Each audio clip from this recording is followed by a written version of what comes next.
अस्सलाम वालेकुम। आपको आज के प्रोग्राम में खुशामदीद। सिंध में सियासी जमातें सरगर्म हैं। सदर मुस्लिम लीग नून शहबाज शरीफ वफ्द के हमरा कराची में हैं और आज एमकेएम पाकिस्तान और नून लीग के वफूद की बहादुराबाद मरकज में मुलाकात भी हुई, जिसमें सियासी सूरत हाल और सीट एडजस्टमेंट समेत इंतखाबी मामला पर गुफ्तगू की गई।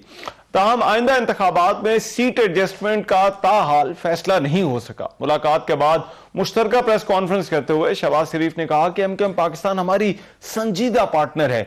एमकेएम पान और मुस्लिम लीग नून मिलकर इन चैलेंजेस का सामना करेंगी। कन्वीनर एमकेएम पाकिस्तान खालिद मकबूल सिद्दीकी ने कहा कि हमने मिलकर चैलेंजेस का मुकाबला किया।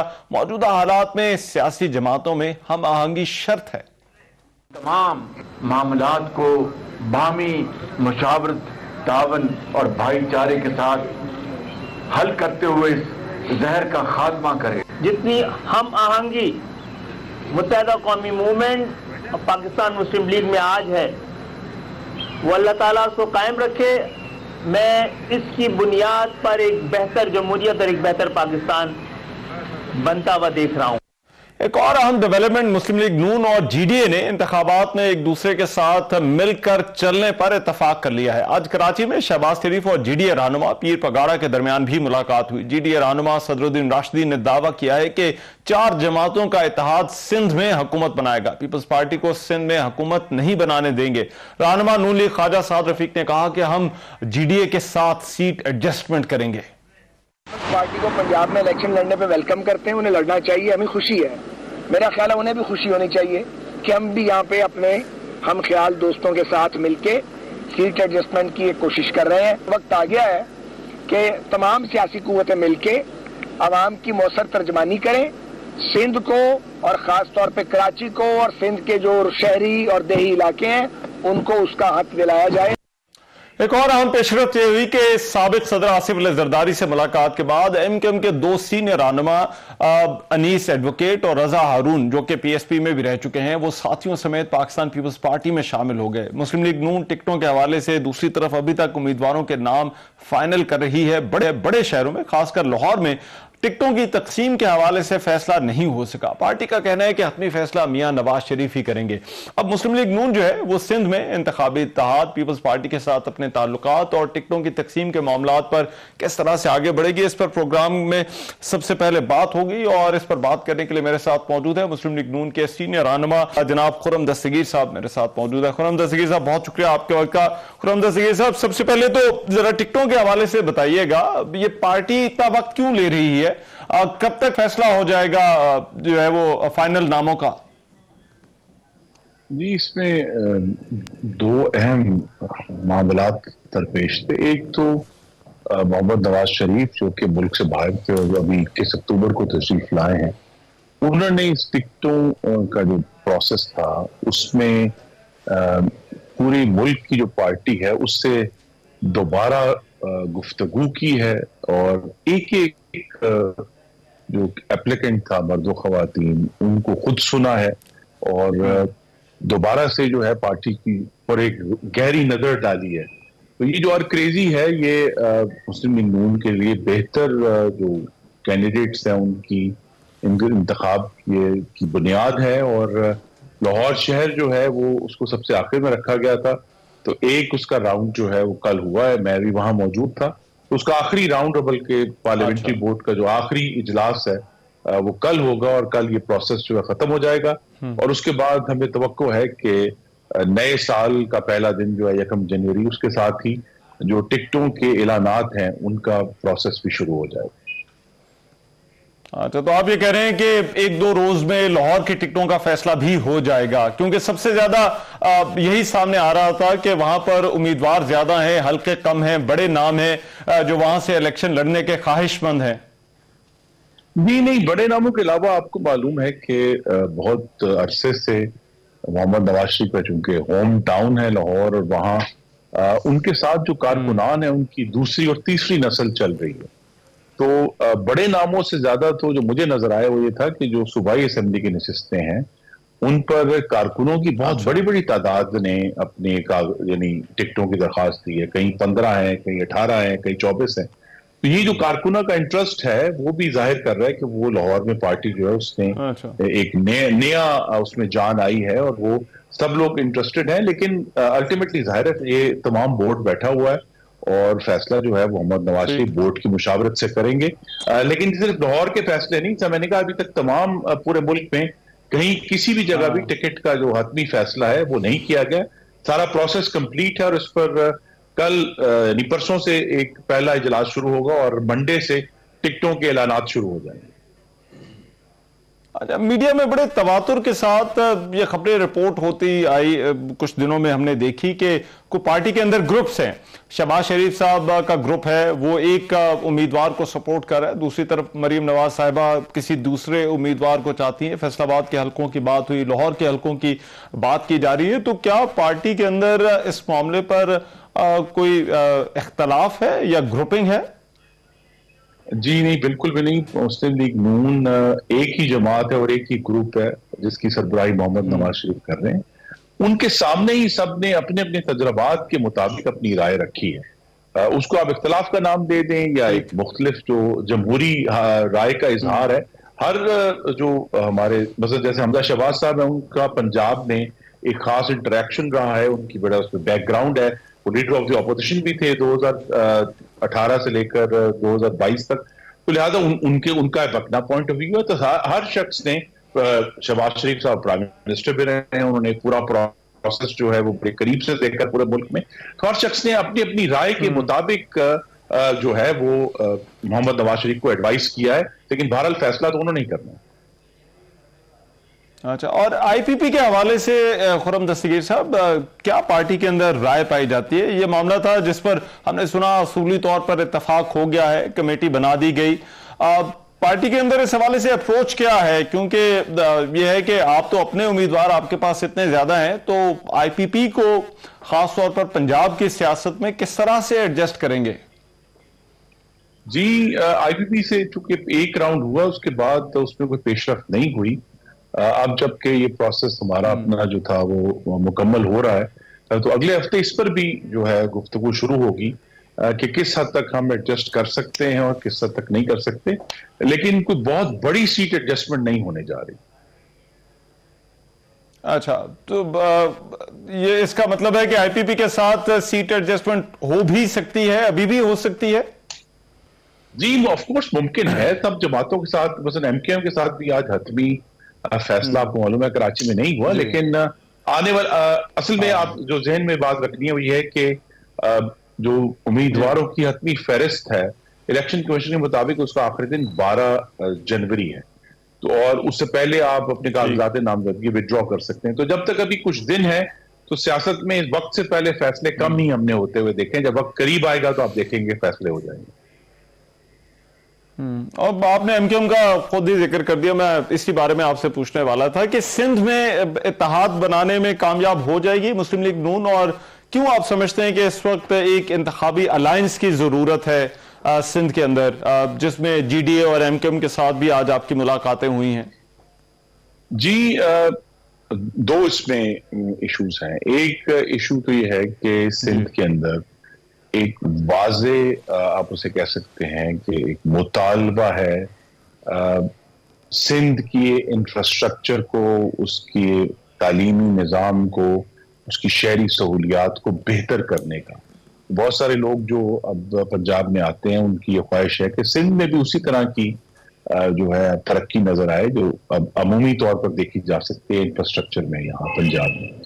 तो उसकी वजह से एक जमहूरी मुकाबला हम करने जा रहे हैं जिस सिंध के अंदर, जिस तरह पीपल्स पार्टी यहाँ पंजाब में हमारे साथ जमहूरी मुकाबला कर रही है। तो उसके लिए कोशिश जारी है कि मुख्तलिफ जमातों से बात की जाए ताकि हम मिलकर कम से कम सिंध के अवाम को कोई मुतबादिल फराहम कर सकें कि भाई ये भी एक ग्रुप है जो मुस्लिम लीग नून की क़यादत में हम सिंध के शहरों को और सिंध के कस्बों को और गाँव को बेहतर तरक्की फराहम कर सकते हैं। क्योंकि अब आपने देखा कि जो मोटरवे है वो सक्खर तक पहुंची है और उसकी वजह से जो सक्खर के इर्द गिर्द का इलाका है उसके डायनामिक्स तब्दील हो गए। तो ऐसी तरक्की जो लोग अपनी आंखों से देख रहे हैं और जिससे उनकी जिंदगियों में आसानी पैदा हो रही है, वो चाहते हैं कि पूरे सिंध में फैले।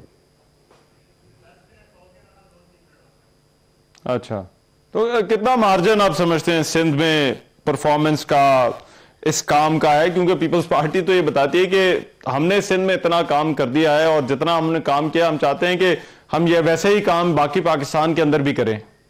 जी, तो ये इंतखाबात का दौर है। हर जमात अपनी अपनी जो कारकर्दगी जितनी भी है उनकी, उसको लेकर पाकिस्तान के अवाम के सामने जाएंगे। और ये जो हम इस वक्त मुख्तलिफ जमातों के साथ कहते ब्रिज बिल्डिंग कर रहे हैं, पुल तामीर कर रहे हैं, वो ये भी है कि आने वाले जो इंशाल्लाह इंतखाबात में पाकिस्तान की अवाम नई हुकूमतें मुंतखब करेंगे, तो अगर अल्लाह ताला हमें मौका दे और अवाम की हिमायत हासिल हुई, तो हम एक ऐसी मुस्तहकम हुकूमत कायम करना चाहते हैं इस्लामाबाद में भी और सूबों में भी, जो फिर 5 साल जो है यकसुई के साथ अपने तरक्की के एजेंडा पर, रोजगार के एजेंडा पर, महंगाई कम करने के एजेंडा पर, बेहतर सहूलियात के एजेंडा पर पाकिस्तान के अवाम को डिलीवर कर सके। तो ये जो मुख्तलिफ जमातों से गुफ्तगू हो रही है, इसके पीछे एजेंडा ये भी है कि आने वाले जो साल हैं उनमें हम उस नफरत, जो पीटीआई की नफरत की सियासत थी, दूसरों को डाकू, चोर, गद्दार और काफिर कहने की सियासत थी, उससे पीछे हटकर बाहमी रवादारी से और जमहूरी मुकाबले के बाद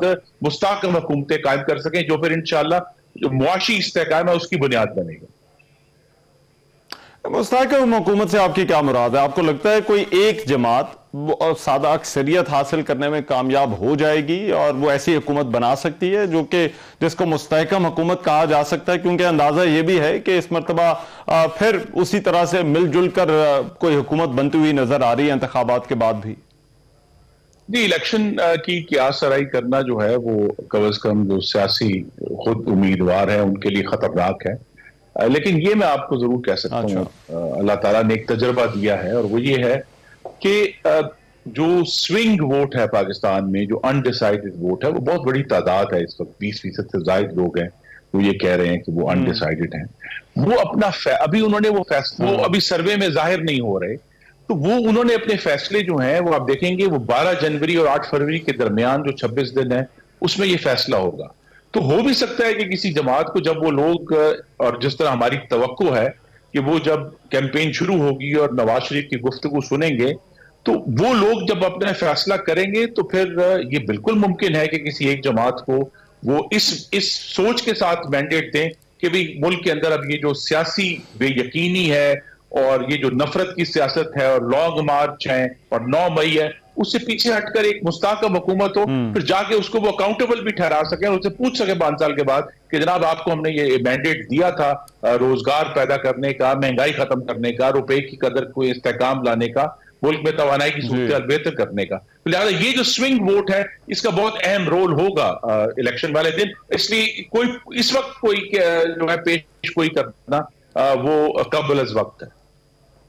लेकिन खुर्रम दस्तगीर साहब, आप तो कह रहे हैं इंतखाबात का हिस्सा पीपल्स पार्टी की तरफ से बार बार तनकीद की जा रही है आपकी पार्टी पर, पार्टी कायद के ऊपर, और इलेक्शन के बाद अगर मुस्लिम लीग नून की तरजीह क्या होगी? अगर पीपल्स पार्टी के साथ मिलकर बैठना पड़ता है, साथ चलना पड़ता है, तो क्या नून लीग इसके लिए भी आमादा होगी?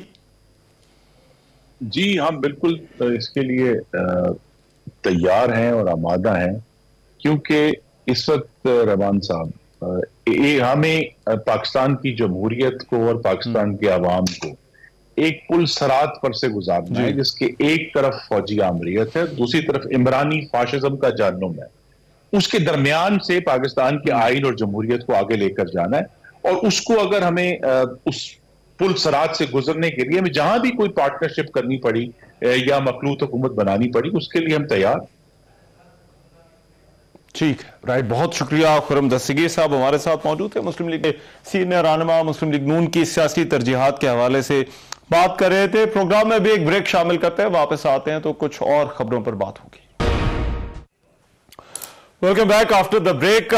सिंध की सियासत में क्या कुछ हो रहा है? मुस्लिम लीग नून के सदर शहबाज शरीफ वहां पर मौजूद हैं और फिर वो मुलाकातें भी कर रहे हैं। इसके अलावा ये जो एक इंतखाबी अलायंस की बात हो रही है, क्या ये पीपल्स पार्टी को कोई टफ टाइम दे सकता है या नहीं? इस पर बात करने के लिए मेरे साथ इस वक्त 2 मेहमान मौजूद है। मजहर अब्बास साहब सीनियर तज्ज़ेकार हैं, वो हमें ज्वाइन करें। बहुत शुक्रिया मजहर अब्बास साहब। और सैयद फैसल हुसैन साहब ब्यूरो चीफ है हमारे एक्सप्रेस न्यूज़ के कराची के। सैयद फैसल हुसैन, आपका बहुत शुक्रिया। फैसल हुसैन साहब, मैं आपसे इस गुफ्तगू का आगाज करना चाहता हूं। सबसे पहले तो बताइए, ये जो इत्तेहाद या अलायंस जिसकी बात हो रही है, ये कोई बनता हुआ नजर भी आ रहा है या महज अभी मुलाकातों तक महदूद है ये बातें? देखिए, एक होती है दिलचस्प सूरत हाल, एक होती है मज़ाक़ खेज सूरत हाल। इस वक्त जो सूरत हाल है उन्हें दिलचस्प और मज़ाक़ खेज नहीं बल्कि मज़ाहिया सूरत हाल है। जो लोग अपनी मदद करने से कासिर हैं वो एक दूसरे की मदद करने के जो है वादे और दावे और मायदे और मुज़ाकरात जो है वो कर रहे हैं। जो खुद जो इस वक्त इस्टेब्लिशमेंट की बेसाखियों पे तलाश नहीं कर रहे बल्कि इस्टेब्लिशमेंट की बेसाखियों पे सवार हैं, वो दूसरे से बातें कर रहे हैं कि हम आपकी सीट जीतने में हम आपकी मदद कर सकते हैं, मदद आपको अगर हमारी मदद चाहिए या हमें आपकी चाहिए तो हम एक दूसरे के लिए माविन साबित हो सकते हैं। तो इसमें कौन किसकी क्या मदद कर सकता है? जो इस वक्त अगर पूछेंगे कि सिंध के शहरी इलाकों में एमक्यूएम की क्या सूरत हाल है, तो सिंध के शहरी इलाकों में एमक्यूएम की वही सूरत हाल है जो पंजाब में जो है वो नून लीग की सूरत हाल है। अब आपसे ज्यादा बेहतर कोई नहीं जानता होगा इस वक्त नून लीग की पंजाब और पंजाब के शहरी इलाकों में जो है वो क्या सूरत हाल है। तो इस वक्त का जो इलेक्शन है, अल्लाह करे ये वक्त पर हो जाए और अल्लाह करे कि जो नजर आ रहा है वो कुछ ना हो, क्योंकि ये पहला इलेक्शन है। हमने हर इलेक्शन में जो है ना धांधली देखी है, हमने हर इलेक्शन में इलेक्शन के बाद धांधली के इल्जामात देखे हैं और मैनेजमेंट होती भी ऐसा नहीं होती, लेकिन ये पहला इलेक्शन है जो इलेक्शन होने से पहले जो है मुकम्मल तौर पे जो है ना मुतनाज़ा हो चुका है।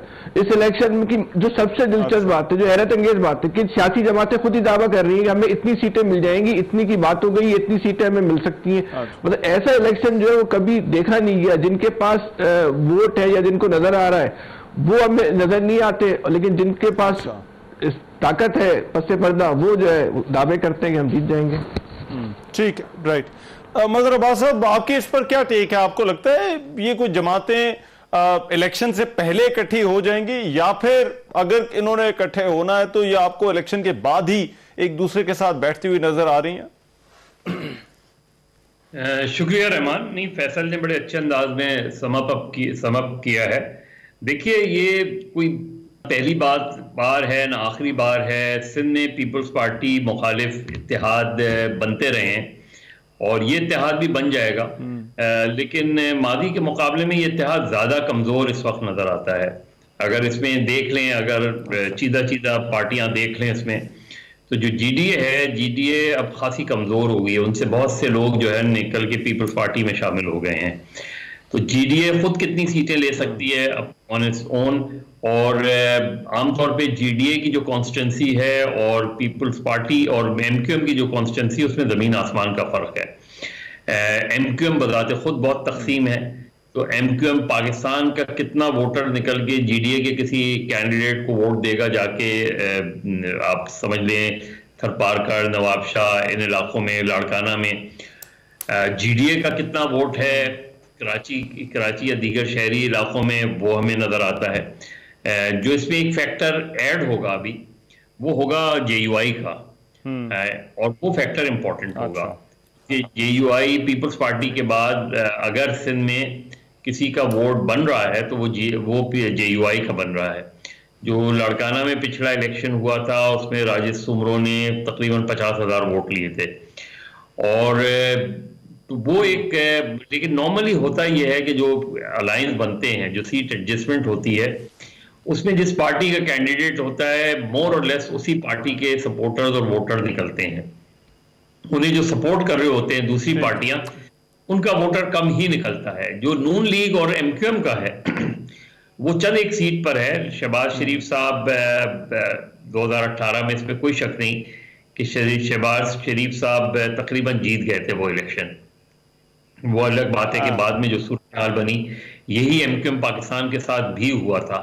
अब क्या वो, अब उस वक्त जो एमक्यूएम पाकिस्तान की सिचुएशन थी वो निस्बतन बेहतर थी आज की सिचुएशन से। कितना कमबैक किया इन्होंने ये हमें इलेक्शंस पे हो जाएगा, लेकिन जो जिस तरह पीएमएलएन का वोटर है इधर, जो उनका स्कैटर्ड वोटर है, उसमें बहुत कम ऐसा वोटर होगा जो जाके एमक्यूएम के कैंडिडेट्स को वोट देगा। अच्छा। इसी तरह एमक्यूएम के बारे में भी हम कह सकते हैं। तो अपने सिर्फ सिंबॉलिक होता है कि अगर जहां से शहबाज शरीफ लड़ रहे हैं वहां से मुस्तफा कमाल नहीं लड़े तो शहबाज शरीफ साहब जो है उस मौके से फायदा उठा सकते। तो इस तरह डिवाइडेड है, लेकिन इत्तेहाद तो बनेगा। सीट एडजस्टमेंट के ज्यादा चांसेस है, बाकी कोई ऐसा उस तरह का इत्तेहाद नहीं होने जा रहा। लेकिन पोस्ट इलेक्शन अगर पीएमएल की गवर्नमेंट बनती है तो जरूर ये इत्तेहाद आगे बढ़ेगा। ठीक है, और इसमें जो फेडरल गवर्नमेंट है उसका मामला बड़ा इंपॉर्टेंट होगा। लेकिन फैसल हुसैन ना, आप ये बताइए, इनका जमातों का बज़ाहिर कोई कॉन्फ्लिक्ट ऑफ इंटरेस्ट नजर नहीं आता है, क्योंकि अपनी कंस्टिट्यूएंसीज हैं, जीडीए की अपनी है, मुस्लिम लीग नून एक सीट देख रही है कराची के अंदर जहां से शहबाज शरीफ का इलेक्शन है, तो ये क्या वजह है, मामला अटका कहां पर हुआ है? ये तो ऐलान बहुत पहले हो जाना चाहिए था, तो फिर ये कोई बाकायदा तौर पर सीट एडजस्टमेंट के हवाले से कोई फैसला क्यों नहीं कर पा रहे? देखिए, ये दो बातें हैं इसमें। ये मजहर भाई ने जो बात की है ना, ये बहुत इंपॉर्टेंट बात है कि 2018 का जो इलेक्शन था उसमें आज की जो एमक्यूएम है वो ज़्यादा बेहतर पोजीशन में थी, और ये इसमें भी हकीकत है कि उस ज़माने में एमक्यूएम से जो है कई सीटें जो है वो छीन ली गई थी। आखिर वो कौन सी वजूहत हैं कि इंजमाम के बाद जब दो जमातों का, पीएसपी का और एमक्यूएम का इंजमाम हुआ है, तो इंजमाम के बाद एमक्यूएम को मजीद ताकतवर होना चाहिए था, लेकिन हम जब कराची पे ग्राउंड की सूरत हाल देखते हैं तो बहुत मुख्तलिफ नजर आती है। आज एमक्यूएम उस पोजीशन में, 2018 में भी एमक्यूएम कोई आइडियल पोजीशन में नहीं थी, वो 2013 वाली पोजीशन में ही थी, लेकिन बहरहाल आज से जो है वो बेहतर थी। लेकिन इंजमाम के बाद एमक्यूएम हमें उस पोजीशन में भी नजर नहीं आती जो 2018 के वक्त जहाँ पे एमक्यूएम खड़ी थी। अब ये इसके असरात क्या है, इसके असबाब क्या है, इसके मुहर्रिकात क्या है, ये खुद एमक्यूएम की जो है ना वो लीडरशिप को जो है ना इस पे जो है ना वो गौर करना चाहिए कि आखिर वो एमक्यूएम जो है इतनी कमजोर क्यों। इसका सबसे बड़ा जो सबब जाहिरी तौर पर नजर आता है वो इनका इन्हिसार जो है वो दीगर लोगों के ऊपर जो है ज्यादा बढ़ गया, इनका इन्हिसार जो है वो एस्टेब्लिशमेंट पर हो गया, ये अपने फैसले इन्होंने खुद करना जो है वो छोड़ दिए। अच्छा, जब हम ये कहते हैं कि 16 महीने की जो मुस्लिम लीग नून की जो हुकूमत थी वो नून लीग की पूरी सियासत को लेकर डूब गई, और जो नून लीग की इस वक्त जो सूरत हाल है उसमें उसके 16 महीने का जो है एक बहुत बड़ा अमल दखल है, तो 16 महीने का तो एमक्यूएम भी पार्ट थी। अच्छा, मजे की बात यह है कि एक तो वो जो 16 महीने की कारकर्दगी एमक्यूएम को कीमत अदा करनी पड़ेगी, उससे पहले जो 3.5 साल की जो तहरीक इंसाफ की हुकूमत थी उसका भी एमक्यूएम पार्ट थी। तो एमक्यूएम को तो दो हुकूमतों की नाअहली का खुमियाजा जो है वो एमक्यूएम ने जो है ना वो भुगतना है, वो उसको आप भुगतने से रोकना एक एमक्यूएम के लिए भी जो है ना एक बहुत मुश्किल मरहला होगा। अब देखते हैं कि इलेक्शन के अंदर जो है वो क्या सूरत हाल बनती है, और एमक्यूएम की जो तबक्कात हैं वो किस हद तक जो है वो दूसरों से पूरी होती है। लेकिन मसला ये है कि आप किसी पे निसार कर रहे हैं तो कम से कम आपको पासिंग मार्क्स तो खुद लेने पड़ेंगे। कोई भी अगर मैनेज करेगा इलेक्शन वो 19 को 20 तो कर सकता है, 15 को 20 तो कर सकता है, लेकिन 1 को 20 नहीं कर सकता। तो क्या आप इस वक्त इस पोजीशन में हैं कि आप 15 नंबर लेके पासिंग मार्क्स ले लें? हमें नजर नहीं आता ऐसा। लेकिन फैसल, इसमें एक और चीज बताइएगा, तहरीके इंसाफ ने जो है परफॉर्म किया था कराची के अंदर 2018 के इंतखाबात में, बहुत सारे लोग अब जाहिर बात है पार्टी छोड़ भी चुके हैं, कुछ बड़े नाम इधर उधर हो गए हैं, क्या उनके कोई नाम सामने आए हैं? कौन आ रहा है तहरीक इंसाफ की तरफ से, जहां तक अगर हम कराची के इलेक्शन की बात करें? ये जो 2-3 तहरीक इंसाफ के कराची में बड़े नाम थे, अली जैदी, इमरान इस्माइल, इन लोगों ने तो अपने कागजात जमा नहीं किए, लेकिन मजमूई तौर पर अक्सरियती वही लोग हैं, साबका लोग, जिन्होंने अपने जो है वो कागजात जमा किए हैं। तहरीक इंसाफ की जो कारकर्दगी थी इसमें कोई शक नहीं, 2013 में कराची में तहरीक इंसाफ को बहुत वोट बैंक पड़ा था।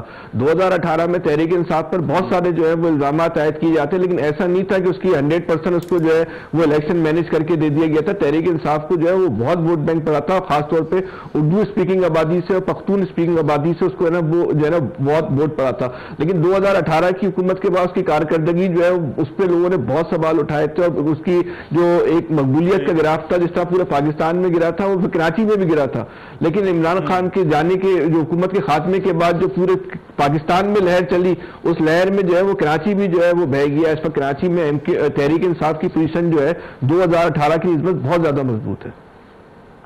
अच्छा, ठीक है। मजहर अब्बास साहब, एक तरफ तहरीक इंसाफ का वोट बैंक है, दूसरी तरफ ये जमातें भी इकट्ठी हो जाती हैं, मुत्तहदा कौमी मूवमेंट का इंटीरियर के अंदर जो जीडीए जिन सीटों पर इंतखाब लड़ेगी, आपको लगता है कि पीपल्स पार्टी को ये कोई टफ टाइम दे सकते हैं इन आने वाले इंतखाबात के अंदर, या इसका पीपल्स पार्टी को फायदा होगा?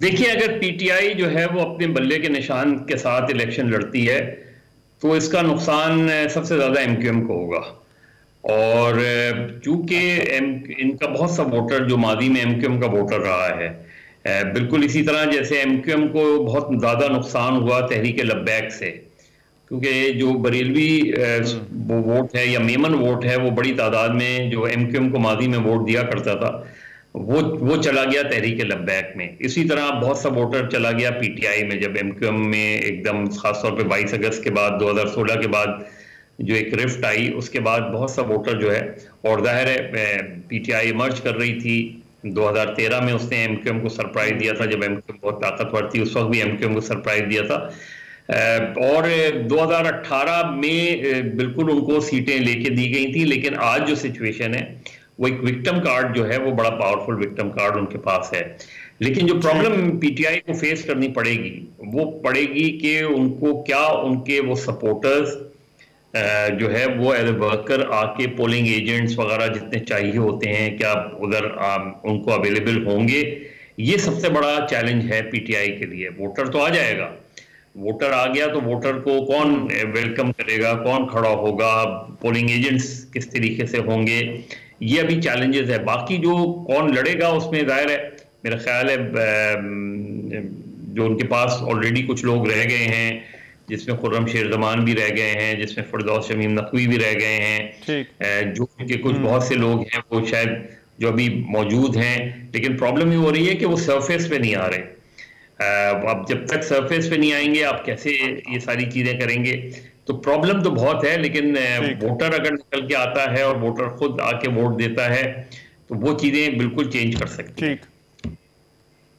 राइट, बहुत शुक्रिया। मजहर अब्बास साहब हमारे साथ मौजूद थे, फैसल हुसैन हमारे साथ मौजूद थे, और दोनों बात कर रहे थे कि कराची का और सिंध का सियासी मंजरनामा क्या होने वाला है। एक ब्रेक प्रोग्राम में शामिल करते हैं, वापस आते हैं, कुछ और खबरों पर बात होगी। Welcome back. Islamabad high court से आज निगरान हुकूमत से मुतालिक सख्त रिमार्क सामने आए। इस्लामाबाद हाई कोर्ट के जज जस्टिस मियां गुल हसन औरंगजेब ने रिमार्क्स दिए कि निगरान हुकूमत की जेर निगरानी खौफनाक निजाम चल रहा है। चेयरमैन पीटीआई बैरिस्टर गौहर और दीगर वकला की जानिब से बानी पीटीआई से मुलाकात और मुशावरत से मुतालिक दरखास्त पर समाअत इस्लामाबाद हाई कोर्ट में। दरखास्त पर अदालत से कहा गया था कि चेयरमैन पीटीआई गौहर खान को साबिक वज़ीर आज़म से मुशावरत की इजाजत दी जाए। इस मौके पर अदालत ने हुक्म दिया कि सुप्रिटेंडेंट अडियाला जेल की निगरानी में बानी पीटीआई और चेयरमैन पीटीआई की मुलाकात करवाई जाए। अदालत ने रिमार्क्स दिए कि इंतखाबात के लिए मुशावरत की इजाजत बुनियादी हक है। इंतखाबात में निगरान हुकूमत को गैर जानिबदार होना चाहिए। साबिक और मौजूदा चेयरमैन पीटीआई की मुशावरत में मुखालफत से निगरान हुकूमत की गैर जानिबदारी पर सवाल उठता है। दौरान समाअत एडिशनल अटॉर्नी जनरल और सुप्रिटेंडेंट अडियाला जेल अदालत में पेश हुए। वकील शुएब शाहीन ने अदालत में मौक़िफ़ इख्तियार किया कि पीटीआई की 700 टिकटों की तकसीम के लिए मुशावरत चाहिए। एडिशनल अटॉर्नी जनरल और एडवोकेट जनरल की जानिब से दरखास्त के काबिल समाअत होने की मुखालफत करने पर अदालत ने इज़हार बरहमी करते हुए कहा कि क्या सुप्रीम कोर्ट से आने वाला इजाफी नोट आपके लिए काफी नहीं था? सुप्रीम कोर्ट के बाद क्या मुझसे भी अपने खिलाफ नोट लिखवाना चाहते हैं? जस्टिस मियां गुल हसन औरंगजेब ने कहा कि एडवोकेट जनरल और एडिशनल अटॉर्नी जनरल ऑफिस निगरान हुकूमत की नुमाइंदगी कर रहे हैं और उनको गैर जानिबदार होना चाहिए। यह खौफनाक है कि इंतखाबी मुशावरत की भी इजाजत नहीं। क्या निगरान हुकूमत इंतखाबात को डी रेल करना चाहती है? इसके बाद उनको ये इजाजत देते हुए दरखास्त निपटा दी गई थी। इससे पहले भी अदालत की तरफ से जो है वो रवां महीने सुप्रीम कोर्ट ने एक और पिटीशन पर इसी तरह के रिमार्क्स दिए थे, जब पीटीआई की जानिब से लेवल प्लेइंग फील्ड ना मिलने की दरखास्त की गई थी, और उस समाअत के मौके पर जस्टिस अतर मिनला ने रिमार्क्स दिए थे कि बज़ाहिर लेवल प्लेइंग फील्ड ना मिलने का इल्जाम दुरुस्त है। मौजूद जज का यह भी कहना था कि सियासी जमातों को शिकायत हैं तो इलेक्शन कमीशन काम नहीं कर रहा। एक सियासी जमात को अलग क्यों डील किया जा रहा है? सबके साथ यकसा सलूक ही होना चाहिए। ये ऑब्जर्वेशन जो है वो अदालत की तरफ से आई और ये निगरान हुकूमत के लिए ज़हरी तौर पर जो है वो ये बड़े संजीदा सवाल आते हैं। एक ब्रेक शामिल करते हैं, वापस आते हैं तो पाकिस्तान की खारजा पॉलिसी के हवाले से ये साल कैसा रहा और बात करेंगे। Welcome back after the break. साल 2023 के दौरान पाकिस्तान को खारजा महाज पर बड़े चैलेंजेस का सामना करना पड़ा। पहले बिलावल भुट्टो जरदारी वजीर खारजा बने, फिर जलील अब्बास जलानी ने ये महाज संभाले रखा और अफगानिस्तान, आलमी ताकतों के साथ ताल्लुकात, ये वो इशू से सिक्योरिटी से जुड़े मामला जो कि सर फहरिस्त रहे। ये साल कैसा रहा, इस पर बात करने के लिए साबिक सेक्रेटरी खारजा जनाब एजाज चौधरी साहब इस वक्त मेरे साथ जो है वो मौजूद हैं, उनसे जानते हैं। एजाज चौधरी साहब बहुत शुक्रिया आपके वक्त का। एजाज चौधरी साहब सबसे पहले तो बताइएगा ये जो गुजरा साल है ओवरऑल असेसमेंट आपकी क्या है? कैसा रहा पाकिस्तान की खारजा पॉलिसी के लिए? देखिए, खारजा पॉलिसी दाखिला पॉलिसी का अक्स है। तो जिस तरह के दाखिली हालात 2023 में रहे उससे यकीनन हमारी खारजा पॉलिसी भी बहुत मुतासर हुई। और मैं ये समझता हूं कि एक हमारा बड़ी पुरानी हमारा मसला है डिपेंडेंसी सिंड्रोम, यानी हम दूसरों की इमदाद पर जो इन्हिसार करते हैं वो आपकी खारजा पॉलिसी में जो चॉइसेस हैं उनको बहुत हद तक कम महदूद कर देता है। तो 2023 में भी आपको देखा कि आपको बैलेंस ऑफ पेमेंट के मसाइल थे, आप दूसरों से मदद लेने के लिए कभी चीन से कभी अरब दोस्तों से, तो खारजा पॉलिसी में जो एक आना चाहिए ना शिद्दत और जज्बा, वो नहीं। दूसरा सिक्योरिटी के मामला जो शुरू से पाकिस्तान के बनने से चल रहे हैं वो भी उसी तरीके से, बल्कि तालिबान के अफगानिस्तान में आने के बाद और टीटीपी की हरकत में आने के बाद ज्यादा मसाइल हमारे बढ़ गए हैं। तो अलबत्ता ये जरूर है कि सिक्योरिटी के मामले में कुछ थोड़ी सी ये सोच में तब्दीली आई है कि सिक्योरिटी को अब जरा वसी तर तनाजुर में देखा जाए, यानी इकोनॉमिक सिक्योरिटी, ह्यूमन सिक्योरिटी की बात की जाए। जी ठीक, राइट। इसमें पाकिस्तान अफगानिस्तान ताल्लुकात के हवाले से ये साल बहुत अहम रहा, बहुत डेवलपमेंट्स हुई, गैर कानूनी अफराद की वापसी का एक बोल्ड डिसीजन भी लिया गया। आपको लगता है कि आने वाले साल में इससे कुछ आसानियां होंगी, ये ताल्लुकात जो है वो सही सिमत में जाएंगे पाकिस्तान अफगानिस्तान के? देखिए, मुझे तो ये तारीख को अगर मैं देखूं तो अफगानिस्तान की कोई भी हुकूमत पाकिस्तान के साथ उस तरह उसने दोस्ती के और खैर सगाली के जज्बात नहीं रखे, और तालिबान के काबुल में आने के बाद तो ये साबित भी हो गया।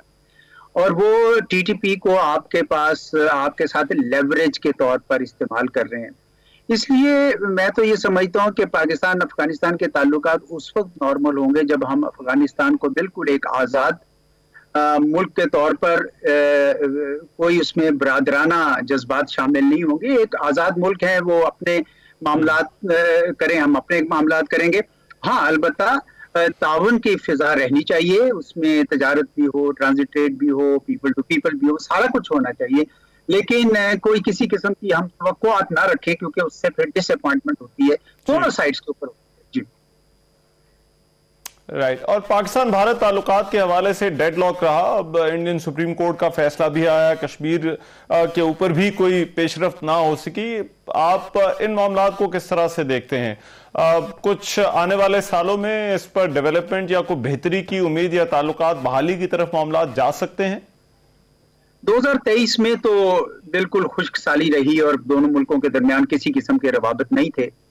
लेकिन अब जब इलेक्शंस होने जा रहे हैं पाकिस्तान में भी और उसके बाद हिंदुस्तान में भी, और कुछ लोग कयास आराइयां कर रहे हैं कि शायद कुछ थोड़ी बर्फ पिघले, लेकिन हिंदुस्तान का जो रवैया है इस वक्त वो बड़ा यानी गुरूर वाला रवैया बन गया है, जो मैं समझता हूँ कि उनके अपने मुल्क के लिए भी खतरनाक है और पूरी नेबरहुड के लिए भी। तो तवक्को करनी चाहिए कि तजारत के मामले में, पीपल टू पीपल के मामले में, वीजाज के मामले में कुछ थोड़ी सी शायद पेशरफ्त हो, लेकिन को बहुत बड़ी कामयाबी को मैं सामने नजर नहीं आ रही मुझे।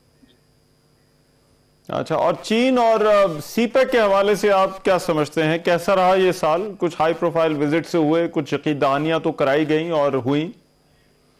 जी, बेहतर हुआ जी माहौल। पहले तो बीच में काफी जरा चीन मुतनफ़र सा हो गया था, उसको समझ नहीं आ रही थी, क्योंकि सीपे की इन्वेस्टमेंट्स उन्होंने वहीं रोक दी थी, जबकि ये तो कहीं ज्यादा ऊपर जानी थी। अब दोबारा मुझे लगता है कि ये मामलात दोबारा दुरुस्त सिमत में चल निकले हैं, और इलेक्शन के बाद जो भी हुकूमत आएगी अगर वो वही पॉलिसी रखना चाहे दोबारा सीपे को रिवाइव करने के लिए, तो पाकिस्तान के लिए अच्छा होगा। क्योंकि पाकिस्तान में अब पिवट टू जियो इकोनॉमिक्स की बात भी हो रही है कि हमारी जो इतनी अच्छी लोकेशन है जिसमें सारे रीजन्स के हम दरमियान में बैठे हैं, तो हम उसका क्यों नहीं फायदा उठाते। तो मैं समझता हूं कि चीन के साथ अच्छे ताल्लुकात होने की उम्मीद है। इसमें एक कैच अलबत्ता आता है कि अमेरिका के साथ ताल्लुकात फिर किस तरह चलेंगे, क्योंकि चीन और अमेरिका आपस में मुसाबके में है। मेरा ये ख्याल है कि अमेरिका के साथ भी ताल्लुकात अच्छे रह सकते हैं। हमें कसौटी सिर्फ ये रखनी चाहिए कि पाकिस्तान के इक्तिसादी मफादात कैसे आगे बढ़ेंगे, चीन के साथ भी और अमेरिका के साथ भी, यूरोप के साथ भी और बाकी मुल्कों के साथ भी। अगर आप ये करते रहें तो मुझे कोई गम नहीं है कि चीन और अमेरिका का मुसाबका हमें कोई बहुत ज्यादा मुश्किलात में डालेगा। मेरा नहीं ख्याल। तमाम आपके जो आप आजादी से फैसले करेंगे उनकी इज्जत करेंगे जी। और अमेरिका के साथ ताल्लुकात के हवाले से आपकी क्या राय है? गुजरे साल को कैसा देखते हैं? क्योंकि अमेरिका का तो जिक्र हमारे अंदरूनी सियासी बयानियों के अंदर भी भरपूर तरीके से रहा, तो वो क्या असरअंदाज तो नहीं हुआ पाकिस्तान और अमेरिका के ताल्लुकात पर? ये किसी हद तक तो होता है रेट्रिक का, लेकिन हुकूमतें समझती हैं कि कुछ रेट्रिक जो है वो डोमेस्टिक ऑडियंस के लिए होता है। लेकिन बाइडन इंतजामिया ने यकीनन किसी किस्म का पाकिस्तान के साथ स्ट्रक्चर्ड एंगेजमेंट रखना नहीं पसंद किया। कोई किसी किस्म का हायर लेवल पे भी कोई ताल्लुकात उन्होंने नहीं रखने पसंद किए। अब नया इलेक्शन आएगा, नई हुकूमत आएगी, फिर देखेंगे। लेकिन अभी भी मुझे नहीं लगता कि ताल्लुकात में कोई बहुत ज्यादा बुनियादी तब्दीली आएगी, क्योंकि वो हिंदुस्तान के साथ अपना इंडो पैसिफिक स्ट्रेटेजी वगैरह और चीन को कंटेन करने का अपना सिलसिला चलाना चाहते हैं। अलबत्ता पाकिस्तान के साथ पीपल टू पीपल कॉन्टेक्ट्स रहेंगे और उनको आगे बढ़ाना भी चाहिए। ठीक है। और लास्टली एजाज साहब, खारजा ताल्लुकात आपने शुरू में जिक्र किया, पाकिस्तान ट्रांजिशन में से गुजर रहा है, नई हुकूमत अभी आनी है, अभी निगरान हुकूमत है, ये किस तरह से असरअंदाज हुआ खारजा ताल्लुकात के ऊपर? जी देखिए, एक गैर यकीनी की जब फिजा हो तो फिर दूसरे जो आपके मुल्क हैं उनको कन्विंस करना अपनी पॉलिसीज के बारे में मुश्किल होता है। आपके अपने डोमेस्टिक इन्वेस्टर, आपके फॉरेन इन्वेस्टर्स नहीं कन्विंस होते हैं, क्योंकि वो चाहते हैं कि पॉलिसीज में कोई तसलसल आए, और वो उसी वक्त होता है जब सियासी इस्तेहकाम हो, पॉलिटिकल स्टेबिलिटी हो। तो अल्लाह से उम्मीद है कि अगला साल इस हवाले से 2023 से बेहतर होगा। ठीक है, बहुत शुक्रिया साबिक सेक्रेटरी खारजा एजाज। पाकिस्तान की खारजा पॉलिसी के हवाले से गुजरे साल पर बात कर रहे थे। आज के प्रोग्राम से इतने ही। मेजबान रहमान नजर को इजाजत दीजिए। अल्लाह ने के बाद।